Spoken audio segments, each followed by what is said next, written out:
Dan 10 menit sebelum Gamin memukul Hanwol di aula, semua murid berkumpul di sana. Wakil kepala sekolah Jung berkata, apakah ada murid STM Yusung yang ingin menjadi gangster setamat sekolah? Semua murid tertawa. Tentu saja mereka tak mau. Wakil kepala berkata, seseorang telah menjelekkan sekolah mereka dan mengirim petisi ke Kementerian Pendidikan agar menyelidiki sekolah mereka. Semua murid saling memandang satu sama lain. Wakil kepala sekolah yakin tindakan ini akan menghancurkan citra sekolah dan mungkin saja mereka diselidiki. Akibatnya bisa saja sekolah mereka ditutup. Dan wakil kepala sekolah menuduh Bu Han Kyung adalah pelakunya. Semua orang melihatnya. Wakil kepala memintanya memberi penjelasan langsung. Kenapa dia melakukan ini? Menuduh para murid di sini akan menjadi gangster. Semua murid mulai marah dan meminta Han Kyung bicara. Para murid studi grup juga gelisah. Tapi tanpa keraguan Han Kyung berjalan ke depan.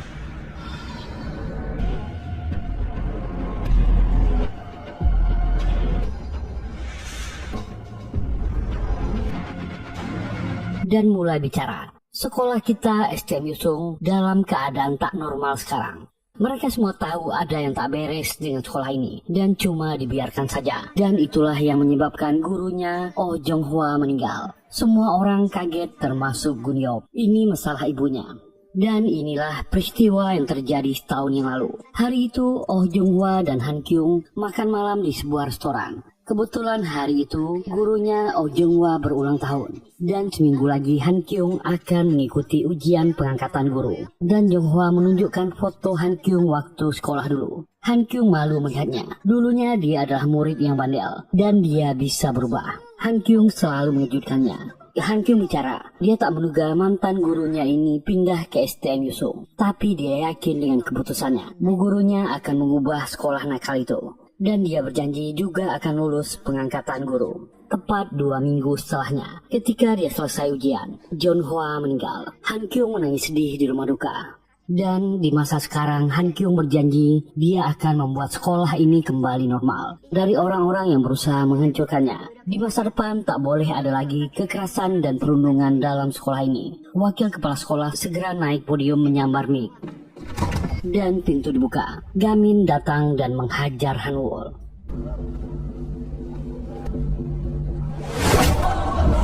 Dia membalas.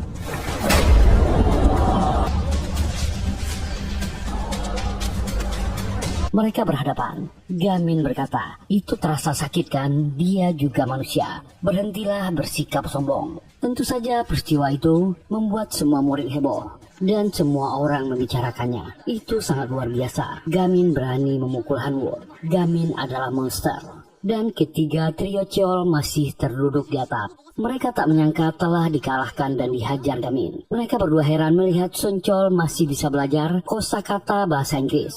Harusnya dia cemas. Posisi mereka akan dipecat dari tim cadangan geng Yonbaek. Sun Cheol merasa itu tak penting. Tapi Daechul membantahnya. Bagaimana mereka akan mencari uang sekarang? Sun Cheol merasa Daechul hanya mementingkan mencari uang dengan mudah. Dia juga telah menjual mobil yang mereka menangkan untuk berjudi. Daechul tentu marah. Tapi dia segera dicegah oleh Michol. Dan segera pergi dari sana. Sementara itu Minhwa sudah di ruangan pribadi Hanwol. Dan bertanya apa dia butuh jasanya untuk menembak Gamin. Tapi Hanwol cuma diam. Minhwa mengatakan anak itu telah mengganggu rencananya. Hanwol berkata, yang menarik Bu Han Kyung ternyata adalah murid Bu Guru Oh Jong Hwa. Dan Hanwol menelpon seseorang yang dipanggilnya paman. Bagaimana jika mereka menjalankan rencana itu? 제가 생각을 좀 해봤는데요. Rumah sakit Sejin. Sun Cheol sedang menyiapkan makanan untuk kakeknya yang sedang dirawat di sana. Kakek Gim memang sudah lama sakit dan dirawat. Kakeknya hanya ingin Sun Cheol menjadi orang yang hebat. Hanya dia keluarganya. Kakek Gim punya petuah. Saat seseorang berhenti belajar, hidup mereka juga akan berhenti. Camkan itu. Dan untuk biaya berobat kakeknya, hanya Sun Cheol yang mencarinya. Dia kesulitan membayarnya. Tapi anak muda ini tetap mencoba dan berusaha. Staf rumah sakit mengerti akan memberinya waktu untuk menunda pembayaran kali ini. Suncol ingin membeli minuman di vending mesin, tapi sayang dia tak punya uang lagi. Tiba-tiba ada seseorang yang membelikannya. Dia kaget, ternyata itu adalah Gamin. Dan ternyata ibu Gamin juga dirawat di sini. Mereka bicara, dia awalnya tak mengerti kenapa Gamin ingin menghajar Pihanwol. Sekarang dia paham. Suncol meminta maaf. Dia bertanya apa ibunya baik-baik saja. Gamin menjawab, ibunya akan segera sembuh setelah dirawat. Gamin pun bertanya, kenapa dia menjadi anak buah Hanwol? Dia tahu Suncol ingin juga belajar. Saat dia dijatuhkan Gamin melihat kartu indeks kosakata bahasa Inggrisnya. Suncol mengeluh, belajar tak akan mengubah apapun. Dia kelas 12 sekarang. Habis ini masuk kuliah, tapi butuh biaya yang banyak. Tapi jika dia dekat dengan Hanwol, dia bisa masuk kerja ke Yongbek Konstruksi. Itu perusahaan besar di sini.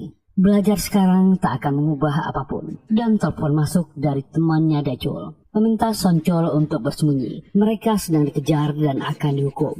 Inilah dua gangster utusan Hanwol, John Sun-ho, instruktur gelut Yongbek Gang, dan Kim Jae-sung, juga pelatih gelut di Yongbek. Dan mereka sudah di sini menyapa Suncol. Suncol kelihatan sangat takut dengan kedua orang ini. Mereka perlu bicara. Ikuti mereka berdua. Suncol tak bisa menolak. Gamin bertanya kemana dia akan pergi. Orang-orang ini heran, bertanya siapa namanya. Suncol segera membentak Gamin. Dia tak ingin kedua orang ini tahu inilah Yun Gamin, pengganggu tuan muda Yongbek Group. Suncol mengatakan dia tak mengenalnya. Mari pergi sekarang. Gamin melihat dan berkata, apa dia tak ingin belajar? Suncol hanya diam dan pergi.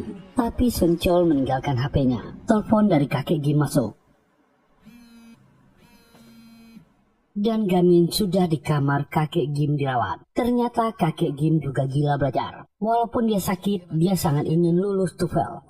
Gamin memeriksa hasil ujiannya. Dan dia betul 4 dari semua soal. Kakek ini bersemangat. Kemarin dia cuma betul 3. Gamin bertanya, kenapa dia bersemangat mengikuti ujian TOEFL? Kakek Kim menjawab, walaupun dia sakit dan tua, dia hanya ingin menjadi lebih baik dari hari kemarin. Ketika Gamin akan pergi, kakek Kim berpesan, ajarkanlah cucunya betapa menyenangkannya belajar. Gamin pasti bisa melakukannya. Dan media memberitakan berita terbaru. Semua anak studi grup melihatnya. Seorang pria ditemukan meninggal karena ditusuk di pelabuhan. Dan polisi menggunakan CCTV menemukan pelakunya. Seorang siswa SMA berinisial Kim. Dan itu adalah Kim Suncol.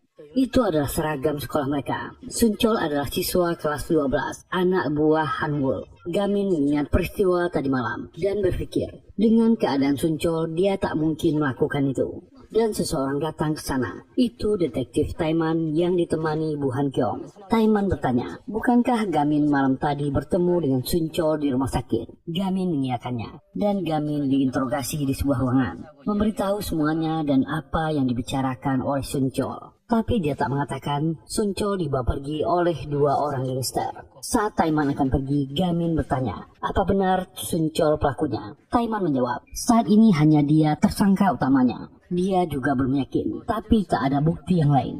Taiman pun pergi dari sana. Saat pulang, Gamin hanya diam. Sehyun yang menemaninya bertanya ada apa. Gamin mengatakan dia tak yakin Suncol yang melakukannya. Besoknya, anak-anak studi grup berkumpul. Sehyun memimpin rapat. Dia dan Hewon sudah menyelidiki kasus kriminal di kota Ancheon. Jiwoo dan Lee Jun tak bersemangat. Suncol bajingan juga, karena dia anak buah Hanwol. Kenapa mereka peduli dengan ini? Dan Sehyun menunjukkan sebuah grafik. Sejak Pi Hanwol masuk ke sekolah Yusung, tindakan kriminal yang dilakukan anak-anak SMA di Ancheon meroket. Jauh lebih tinggi dari daerah lain. Angka kejahatan anak remaja meningkat dan angka kejahatan orang dewasa menurun. Artinya siswa sekolah digunakan untuk berbuat kriminal. Dan tiba-tiba Gamin sudah di sana. Semua orang kaget, apalagi Jiwoo. Sehyun melanjutkan, jika anak remaja berbuat kriminal, mereka hanya dihukum percobaan di penjara remaja. Dan biasanya untuk pencabutan nyawa, hukuman untuk remaja hanya 3 tahun. Tapi mereka tak habis pikir, ini bisa terjadi. Sehyun berkata, kemungkinan besar anak-anak remaja digunakan geng Yongbek untuk berbuat kriminal. Dan bisa saja Suncol bukan pelakunya. Dan Gamin melanjutkan perjalanan pulang malam itu. Dan di tengah perjalanan dia dicegat oleh Daechul. Dia butuh bantuan Gamin. Suncol temannya bukan pelakunya. Dan dia dihajar seseorang. Itu Jae-sung dari geng Yongbek. Gamin menghentikannya. Orang ini meremehkan Gamin. Dan dia mengenalinya. Bocah dari rumah sakit kemarin. Menyuruh Gamin pulang. Gamin memegangnya. Dan dia menyerang. Tapi hanya satu pukulan, orang ini pingsan. Gamin bertanya ke Daechul apa yang terjadi. Dan dia menceritakannya. Daechul melihat orang bernama Choi Won-sung sedang membersihkan pisau penuh warna merah. Orang ini petinggi geng Yongbek dan dia menceritakan sebuah rahasia. Ketika seorang petinggi menghabisi seseorang, yang menjadi kambing hitam adalah anggota muda cadangan Yongbek seperti mereka. Dan besoknya Gamin menceritakannya pada teman-temannya. Lejun selalu percaya pada Gamin. Tapi Jiwoo merasa dia dimanfaatkan oleh orang-orang itu. Tapi Gamin yakin Sun Chol tak bersalah. Dia melihat matanya. Itu mata orang yang ingin belajar, bukan kriminal. Dan akhirnya mereka sepakat untuk membantu Gamin. Mereka percaya padanya. Dan apa rencana mereka sekarang? Gamin berpikir, jika Won-sung mencucinya, berarti dia ingin membuang pisau itu. Ada bukti yang memberatkannya di sana. Dan mereka sudah berada di luar markas cabang Yongbek Group. Mereka akan mencari pisaunya di sana. Mereka sudah memakai seragam yang sama. Tim cadangan Yongbek dari STM Yusung. Mereka memintanya dari seseorang yang pernah menjadi tim cadangan pelajar untuk geng Yongbek. Gamin, Jiwoo, dan Lejun akan maju sebagai pembuka jalan. Sehyun dan Hewon mengawasi dari jauh. Dengan drone mereka akan melaporkan situasi. Dan mereka akan memanggil polisi jika ini berbahaya. Mereka berjalan masuk ke arah kantor itu. Dua penjaga menghentikan mereka. Dan ketiganya menyebutkan 3 nama palsu. 3 nama preman cadangan Yongbek yang mereka kalahkan dulu waktu Lejun diculik. Dua petugas ini memeriksa mereka dan menemukan nama ketiganya. Mereka diperbolehkan masuk. Mereka gembira dan berjalan ke arah dalam gedung. Tapi kedua penjaga ini curiga dan memanggil ketiganya kembali dan bertanya nama Gamin. Untunglah Gamin bisa menjawab. Mereka diperbolehkan melanjutkannya.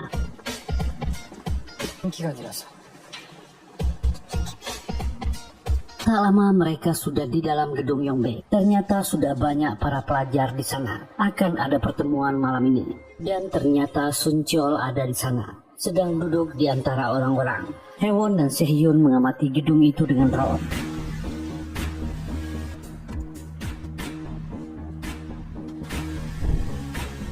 Dan mereka melihat beberapa orang di lantai atas. Itu Pi Han-wul, Mi-hwan, dan petinggi yang bernama Won-sung. Mereka yakin pisau ada di ruangan itu. Mereka berhasil sampai di lantai 4. Mereka harus hati-hati. Ketiga orang itu akan keluar ruangan. Dan ternyata mereka tak menuju lift. Malah menuju tangga darurat tempat mereka bersembunyi. Karena lift sedang rusak. Han-wul berkata, Sun Chol akan menyerahkan diri setelah pertemuan ini. Dan mereka turun lewat tangga. Tapi Sun Ho si gondrong curiga. Dia mendengar suara pintu di atap. Dia akan memeriksanya. Jiwoo gembira berhasil mengecoh orang-orang ini. Tapi ada yang aneh. Gamin tak ada di sana. Jiwoo bicara di radio. Di mana dirinya? Sun Ho memeriksa atap. Tak ada siapa-siapa di sana. Ternyata Gamin bersembunyi di atas teras atap. Orang ini tak curiga dan segera pergi. Gamin keluar dari persembunyiannya. Tapi celakanya pintu itu dikunci oleh Sun Ho. Gamin terkurung di atap. Rombongan Han-wul datang dan menemui para petarung cadangan geng Yongbek. Semuanya segera berbaris dan Sun Chol dipanggil untuk naik ke panggung. Han-wul mengenalkannya. Sun Chol mulai hari ini resmi bergabung dengan keluarga Yongbek dan 1 tas uang diberikan untuknya. Inilah kompensasi untuknya. Sun Chol yang butuh uang menerimanya. Inilah biaya untuk rumah sakit kakeknya. Semuanya bertepuk tangan. Sementara Sehyun dan Hewon bingung apa yang Gamin lakukan di atap. Gamin pun mengaku dia terkunci di sini. Semua anggota kaget dan memarahinya. Lee Jun berkata dia akan menggantikan tugas Gamin. Sementara kedua penjaga di gerbang tadi masih ragu tentang ketiga murid yang masuk tadi. Mereka baru ingat Seo Yubi sudah masuk lebih awal. Dan benar saja, orang yang pernah mereka kalahkan dulu, Yubi sudah di depan Lee Jun dan Jiwoo. Jiwoo pun kesal, kenapa orang di sini, dan Lejun akan menghadapinya. Dulu dia pernah dihajar orang ini, keadaan akan berbeda kali ini. Mereka pun berpisah.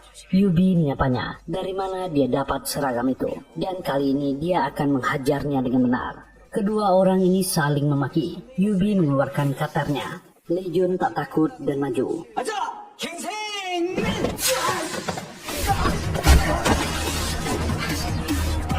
Tapi Lejun dihajar oleh orang ini. Sementara itu di luar, detektif Taiman sudah di sana. Hewon cemas meminta Gamin keluar dari sana. Detektif Taiman akan menangkap Sunchol. Gamin berusaha membuka, tapi tak berhasil. Sementara itu Jiwoo sudah di ruangan Wusong. Petinggi Yongbek, dia mencari barang bukti pisau itu, tapi tak menemukannya. Jiwoo tetap mencari. Dan di lemari dia akhirnya menemukan pisau itu. Segera mengamankan barang bukti. Tiba-tiba ada suara di luar. Jiwoo segera bersembunyi. Ternyata Sunwoo yang masuk ke sana. Dia mendengar suara. Jiwoo menahan napasnya. Orang ini belum juga pergi. Dan orang ini sebenarnya tahanan yang baru dibebaskan. Ada gelang pengaman kepolisian di kakinya. Dan tiba-tiba orang ini sudah di belakang. Dia menemukan Jiwoo. Sementara di atas, pintu mulai ditendang Gamin. Sementara di rumah sakit, kakek Gim ditemani oleh Michol dan Daechol. Dia heran cucunya tak datang menyeguknya. Malah Michol dan Daechol yang datang ke kamarnya. Keduanya beralasan kalau Sunchol sedang belajar untuk ujian tengah semester. Kakek Gim bertanya, kenapa mereka berdua tak belajar? Keduanya baru sadar kebodohannya. Mereka buru-buru pamit agar tak ketahuan berbohong. Mereka berjanji akan terus mengunjungi kakek Gim. Dan kakek Gim berpesan pada mereka agar tak lupa makan. Saat di luar, perasaan mereka tak tenang karena mengkhawatirkan temannya. Mereka juga belum mendapatkan kabar dari Gamin. Mereka malu karena tak melakukan apa-apa. Mereka bertiga telah berteman selama 10 tahun. Mereka berdua berdebat. Akhirnya mereka setuju akan menjual mobil untuk membantu biaya pengobatan kakek Gim. Ini adalah usaha mereka sebagai teman dan bergegas pergi dari sana. Sementara Lee Jun masih gilut menghadapi Seo Yubi.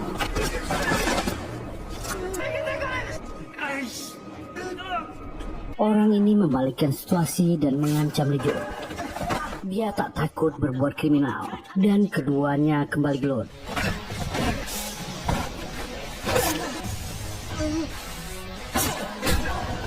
Lee Jun berhasil menjatuhkan pisau cutter orang ini dan kali ini spin kick. Orang ini pun pingsan. Sementara Jiwoo berusaha kabur dari ruangan itu.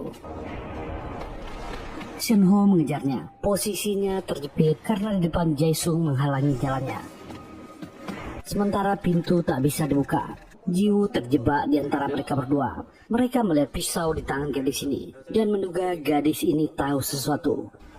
Jae-sung bergerak, tapi dia langsung dibanting Jiwoo. Dan kali ini Shenho menangkapnya. Dia tertarik dengan wajah cantik Jiwoo. Dia suka melihatnya. Orang ini tersenyum jahat. Jiwoo pun berusaha membantunya. Tapi dia gagal dan pingsan. Gamin yang masih terjebak di atap dipantau oleh Hewon dan Seheun. Keduanya memberitahu Gamin mereka kehilangan jejak Lee Jun dan Jiwoo. Mereka mencemaskan keadaannya. Di tengah percakapan, tiba-tiba alat komunikasi terputus. Ternyata earphone itu terhubung ke ponsel. Ibu Han Kyung menelpon Gamin. Han Kyung meminta Gamin untuk memeriksa lembar latihannya. Dia memberikan lembar yang salah pada Gamin. Gamin awalnya ragu, tapi Gamin tak ingin Bu Han Kyung curiga kalau dia sedang di luar. Gamin buru-buru memeriksa lembar soalnya. Sementara di bawah, Wusung akan mengantar Hanwol pergi, dan Hanwol meninggalkan kantor itu. Karena Gamin terburu-buru, map lembar soal itu malah jatuh dan menimpa Wusung. Hampir saja ketahuan saat Cho Wusung melihat ke atas. Tak lama Gamin kembali melihat ke bawah, tapi orang itu sudah dan dari atas Gamin melihat dua orang membawa Jiwoo yang pingsan. Gamin berkata dia akan menelpon Bu Han Kyung lagi dan menutup telepon. Kali ini Gamin menendang pintu itu sekuat tenaga. Telepon Gamin kembali terhubung dengan Sehyun dan Hewon. Tapi Gamin terlalu sibuk menendang pintu. Mereka panik mendengar suara keras dan mengarahkan drone. Tiba-tiba ada yang menyerang drone mereka. 뭐야 이거 어디 부딪힌 거 아니야? Ternyata itu Minhwan. Dan Minhwan melihat ada nama Hewon di drone itu. Sehyun mengatur strategi baru. Mereka tak bisa lagi memantau keadaan teman-temannya. Sehyun dan Hewon memutuskan untuk pergi ke dalam. Mereka akan ikut membantu. Sementara kedua orang ini memasukkan Jiwoo ke mobil. Senho memerintahkan Jaesung untuk mengirim para petarung cadangan agar pulang, bubarkan mereka. Sementara dia akan membawa pergi Jiwoo. Saat orang ini ingin pergi, Sun Chol menghadangnya. 난또왜 여기 있는 거냐? Dan 15 menit sebelumnya, detektif Na Taiman sudah menginterogasi Sun Chol di mobilnya. Taiman meragukan kesaksiannya. Dia merasa ada hal yang aneh. Sun Chol mengingat Pihan Wol telah menjanjikannya bayaran yang besar jika dia mau mengaku bersalah. Katakan dia yang melakukannya. Mereka juga akan mengirim pengacara. Dia hanya akan dihukum 3 tahun. Sun Chol yang membutuhkan biaya untuk kakeknya menerima tawaran itu. Na Taiman memancing Sun Chol dengan fakta yang salah dari kasus itu. Kenapa dia menikam 3 kali? Dan Sun Chol menjawab salah karena tikamannya hanya 1 kali. Sun Chol pun pucat, dia telah salah menjawab. Berusaha untuk membuat alasan lain. Detektif Taiman yakin Sun Chol bukanlah pelaku sebenarnya. Dia memberikan Taiman kesempatan terakhir untuk mengaku. Dan Sun Chol ingat pesan kakeknya. Sun Chol akhirnya memberitahu detektif Na soal apa yang terjadi dan siapa pelaku sebenarnya dalam kasus itu. Dan dia dibebaskan. Itulah kenapa Sun Chol sampai di sana. Dia menghentikan orang ini yang ingin menculik Jiwoo. Sun Ho kesal dan marah. Sun Chol menyerang. Tapi dia dijatuhkan. Orang ini mengejeknya. Dia terlalu cepat ingin bertarung dengannya. Tiba-tiba Min Chol dan Dae Chol datang ke sana. Dae Chol sekarang sudah lengkap melawan Sun Ho. Mereka pun bertarung.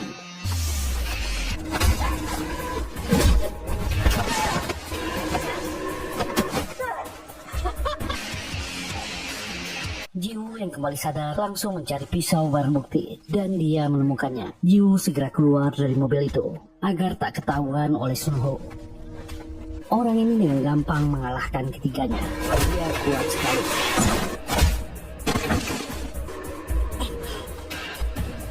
Orang ini mengejek Sun Chol, seorang pecundang yang menolak tawaran uang. Dia hanyalah sampah. Jiwoo emosi mendengarnya dan berteriak. Gadis ini menyerangnya, tapi segera dijatuhkan. Sun Chol yang membantu nasibnya juga sama. Jiwoo yang sedang jatuh tersenyum. Gamin muncul dengan nunchakunya. Gamin telah menghancurkan pintu di atap dengan teknik rahasia pamannya. Kedua orang ini berhadapan. Sun Ho mengejek Gamin. Apa dia berpura-pura menjadi Bruce Lee? Dan Gamin berkata, 내 앞에서 이처럼 모욕하지 마. dia segera maju dan menyerang. Pisau barang bukti jatuh dan Gamin segera mengambilnya. Orang ini segera menyerang. Nunchaku Gamin terlepas. Orang ini mengambilnya, mengejek nunchaku ini hanya mainan dan membuangnya, lalu membuka bajunya. Keduanya baku hantam.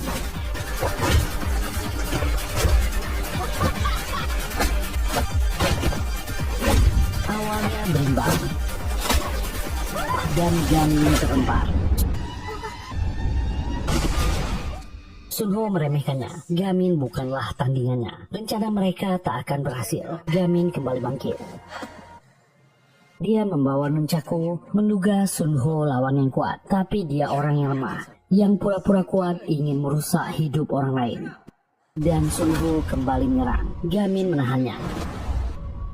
Dan inilah pukulan rahasia yang diajarkan pamannya. Pukulan 1 inci. Dia harus berhati-hati menggunakannya karena daya rusaknya sangat hebat. Dan itu digunakan.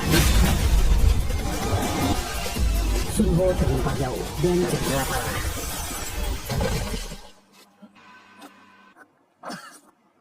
Gamin langsung mengecek keadaan Suncol. Dia mengajak Suncol kembali ke sekolah dan masuk kelompok belajarnya. Suncol masih tak yakin apakah dia masih bisa menjadi pelajar. Jiwoo yang melihat Sunho sadar dan ingin mengambil pisau itu langsung menghajarnya hingga pingsan. 해병장에서 오라이 병신아.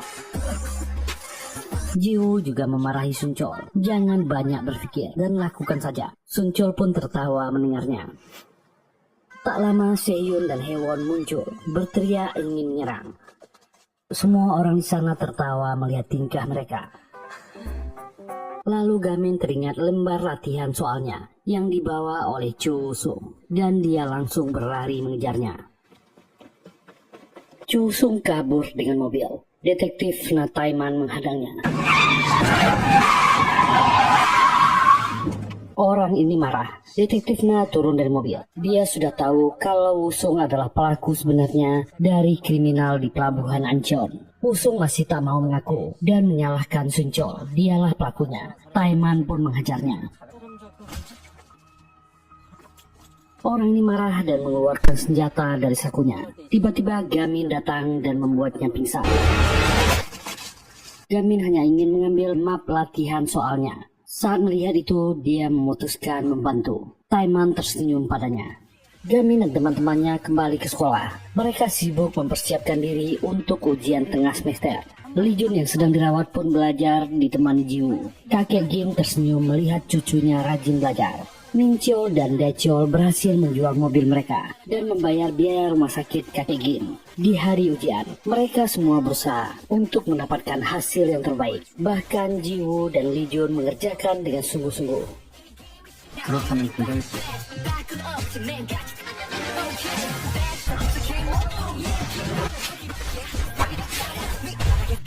그렇지 않다. Dan ujian pun selesai.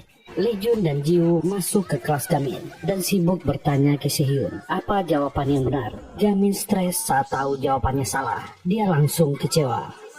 Kepolisian membuat sebuah proyek rehab untuk para pelajar dan kaum muda. Para petugas di sana meremehkan proyek itu. Bahkan Taiman sudah menyiapkan baju. Nah, Taiman hanya mendengar olok-olokan rekan-rekannya dan Suncol sampai di kantor polisi. Dia ingin bergabung dengan proyek rehab itu. Dia ingin berubah.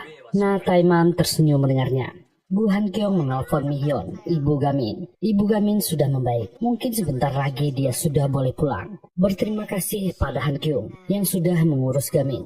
Ibu Gamin memberitahunya kalau anaknya akan bertingkah aneh ketika ujian selesai. Dia tak bisa fokus. Dan itu terjadi. Teman-teman studi grup mengajak Gamin pergi ke game center untuk bermain setelah ujian. Tapi Gamin terlihat aneh. Sehyun mencoba memukul mesin tinju. Nilainya bagus. Lee Jun yang tak terima mencoba juga. Tapi dia mendapat skor yang lebih rendah. Dan akhirnya Gamin mencobanya. Dia tak bisa mengendalikan kekuatannya. Dan Gamin merusak mesin game yang membuat mereka harus membayar ganti rugi. Semua uang mereka malah habis. Akhirnya mereka hanya bisa makan malam mie di swalayan. Hewon menghibur Gamin yang khawatir soal hasil ujiannya. Tingkahnya jadi agak aneh. Sehyun juga menghiburnya. Semua usaha ini tak akan sia-sia dan pasti ada hasil yang berubah. Gamin merasa perasaannya sedikit membaik. Sebuah nomor tak dikenal masuk. Itu adalah panggilan dari Dachol yang terdengar panik. Dia bertanya di mana Suncol. Gamin menjawab dia tak bersama Suncol. Dia mengabari keadaan kakek Kim yang semakin kritis. Kakek Kim masih bersikeras untuk mengikuti ujian TOEFL. Suncol pun bergegas menuju rumah sakit.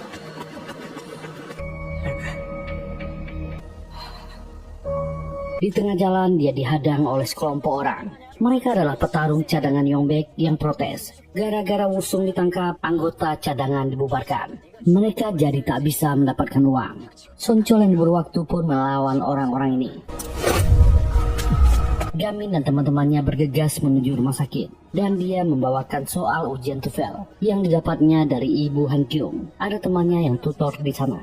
Suncol tiba di rumah sakit. Kondisinya babak belur. Dachol melarangnya masuk karena kakeknya sedang menjalani ujian. Suncol mengintip melihat kondisi kakeknya. Kakeknya tetap berusaha. Walaupun dalam keadaan sakit, dia tetap bersemangat mengisi soal ujian. Tapi setelah ujian itu, kakek Kim meninggal dunia. Di pemakaman, semua orang bersedih dan memberi hormat. Gamin pun mengembalikan kartu kosakata yang telah dibuang Pi Hanwol. Kartu itu adalah pemberian kakeknya. Sun Chol sangat berterima kasih dan dia menangis sedih.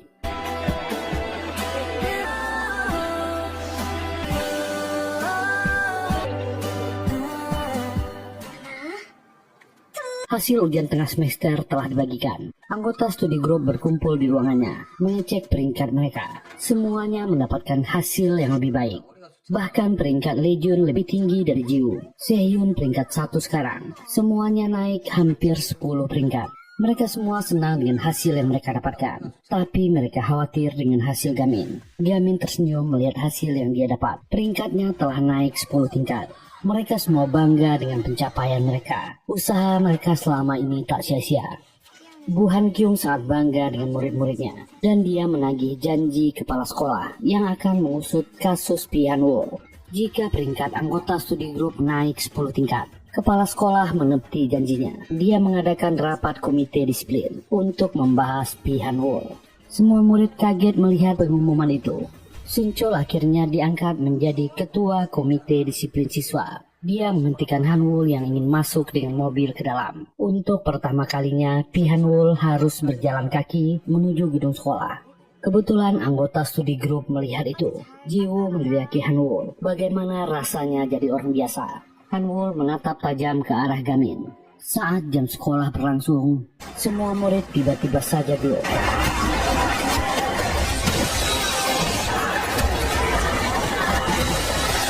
Pi Hanwol tersenyum melihat kekacauan itu.